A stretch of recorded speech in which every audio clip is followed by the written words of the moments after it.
Hello friends, hello everyone. So I will presenting the lecture communism and attempts at the French mending relations between Pentecostals and non-Pentecostal in Indonesia. It's written by Martin Kahn. Pentecostal has been known globally as one of the Orthodox Christian communities since being recognized by the World Council of the Church in 1950. Other Pentecostal church that followed the lead of World Council of Christians membership, and it indicated that the Pentecostal movement, which had previously been known as a phenomenon, it has developed into principal stream of Christians Orthodox and is known as an established Christian power. The entrance of many PIC Church into the World Council of Christians organizations shows that Pentecostal Church and World Council of Christians ecumenical organizations can work together and can be forever.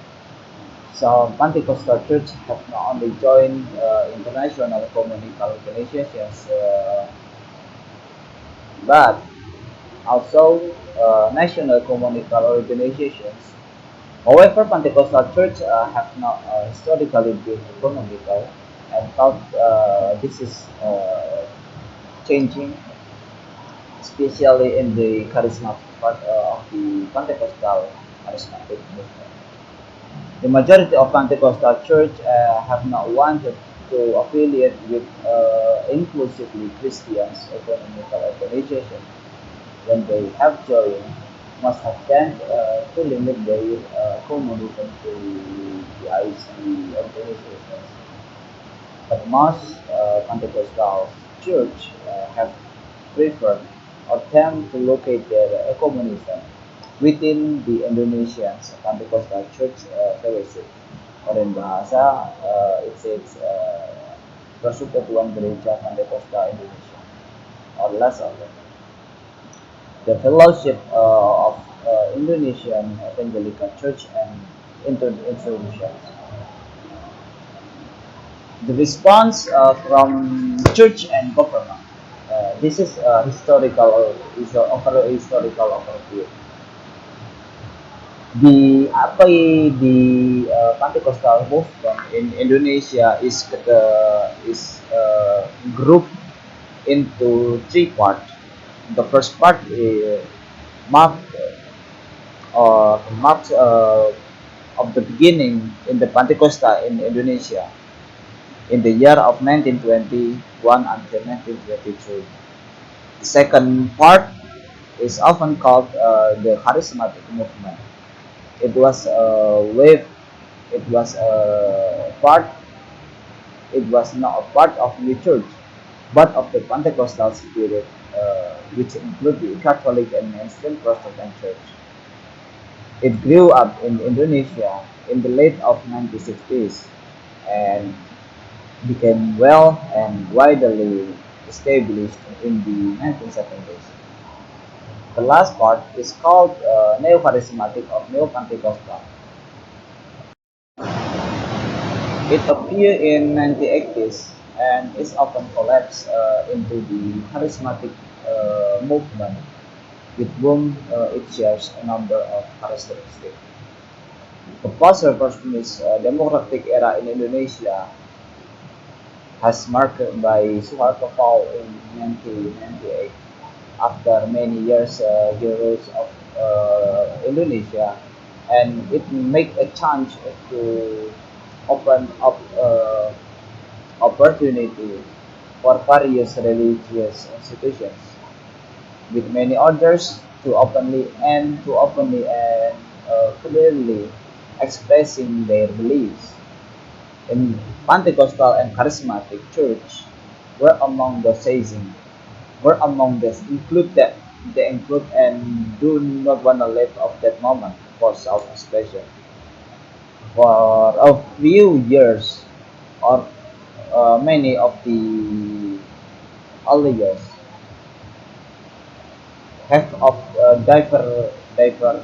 teaching and liturgy from Christian mainstream, restrain the growing of the IC movement in Indonesia. Its growth was opposed by two the mainstream Christian church and the Indonesian government, which wanted the further differentiation within the Christian minority, not disharmony within the minority. Tough in the movement, despite such oppositions, Pentecostal seems to have grown and spread rapidly after 1920s. Even the East India government, which forming by Dutch colonization of Indonesia until 1945, saw the IC movement as a threat, contributing to both disunity and conflict. As example, case in Bali. Pentecostal and mainstream church have different understanding of Christian evangelization. The mainstream church viewed and many still of view. The pattern in current relations. We move to second part. On the one hand, the mainstream church have developed negative attitudes toward Pentecostal church, who entice the young generations to their church, which make decreasing of the number of youth in mainstream church. The Baptist Christians who join in the Pentecostal and target the best and the brightest members of the other Christian denomination for conversion.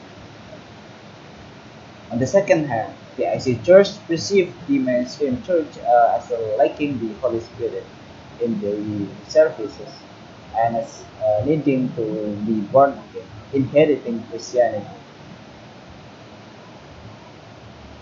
Some pastor in mainstream church feel the the changing of young people to Pentecostal identities as just temporary, meaning that these young people are not only seeking something new and different not found in their church.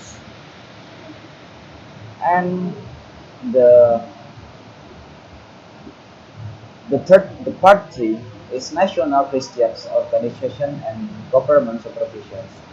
The Indonesian government, through its Ministry of Religious Affairs, has established that some general directorates that work with specific religious institutions. The general directorates that specifically work with Christian institutions are the Bimas Catholic and the Bimas Christian. And then the last is Initiative for Dialogue. On this part, uh, on this part was is separated into four level. Firstly is local level. Local level, it said that many initiatives have been made to settle issues between Pentecostal and mainstream church at the local level. For example, some of church work hand in hand, then setting house of worship. National level, at the national level, countless effort to build understanding between Pentecostal and mainstream church have been made. Between 29 until 2014, the Indonesia Communion of Church and Individual Church in Indonesia continued effort to create dialogue and joint activities in cooperation with other national. And the last is international level. At the global level, all Indonesian community of Christians organizations have made in the past to be established in connection with the global Christians. I think it's enough. Thank you for attention. Have a nice day. Bye bye.